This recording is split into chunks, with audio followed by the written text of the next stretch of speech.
Hello.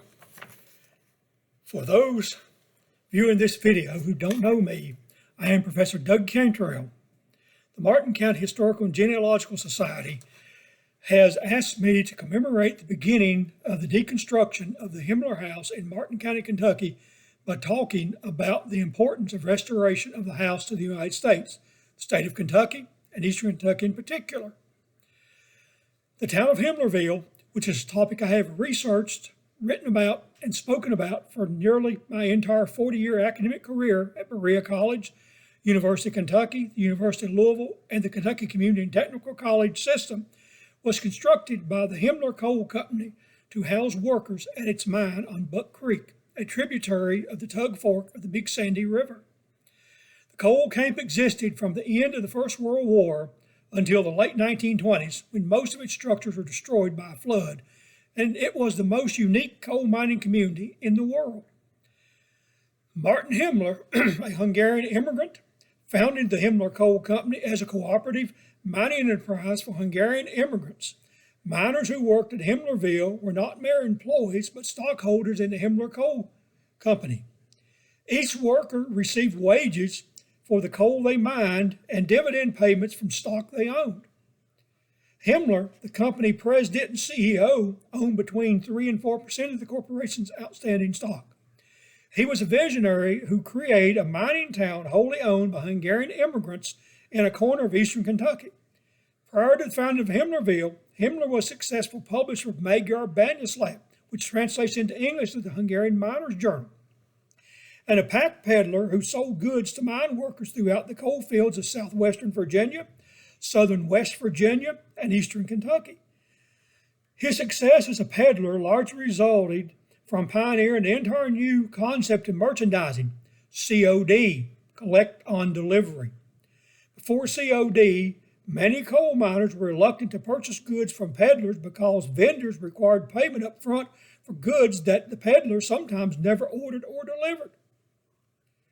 By being one of the first peddlers to let workers pay for goods when they arrived, Himmler got a reputation for honesty among mine workers and became a successful businessman as a result.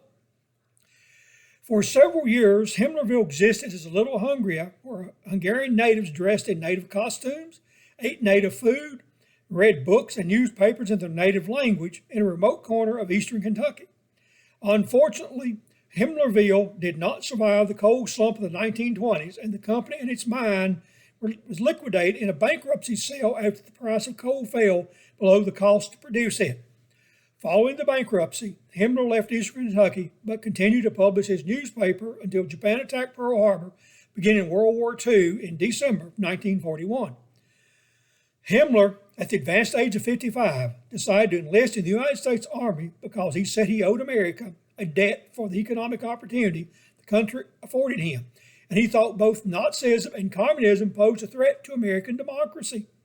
He wanted to fight, he said, because he wanted to protect the United States, which he thought was the greatest country on earth.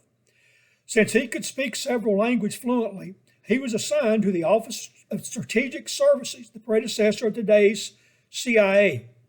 Himmler, who rose to the rank of colonel, worked for the OSS in North Africa, the Middle East, Italy, and his native Hungary.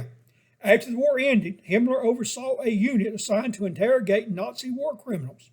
Based on the interrogation results, Himmler had to decide whether to remand them for trial at Nuremberg and elsewhere. Himmler, who personally interrogated several war criminals, said he took no joy in deciding whether the Nazis faced trial and likely execution, even though many of those he interrogated had sent his family members in Hungary who were Jewish to the work and death camps where they perished during the Holocaust. After being discharged from the OSS, Himmler came back to the United States, where he settled in Los Angeles, California, and lived out his life as a freelance journalist until his death in the early 1960s of pancreatic cancer. Likely his last work for the American government was as a CIA agent in the Suez Crisis during the Cold War in 1956. Himmler left an important legacy to eastern Kentucky and the United States. He was a successful entrepreneur, established the world's only cooperative coal mining community in Appalachia, and worked tirelessly to protect American democracy from the threat of both Nazism and communism. Restoration of the Himmler House will preserve the legacy and memory of Himmler and Himmlerville in Martin County and all eastern Kentucky, and hopefully attract a multitude of tourists to his home site and benefit Martin and surrounding counties economically.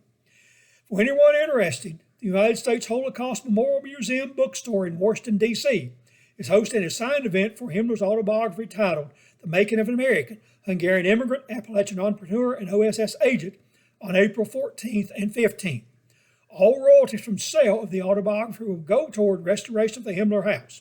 Anyone who wants to donate funds for restoration of the Himmler House can do so by contacting the Martin County Historical and Genealogical Society in Inez, Kentucky, and anyone wanting to read Himmler's autobiography can purchase a copy from the Martin County Historical and Genealogical Society.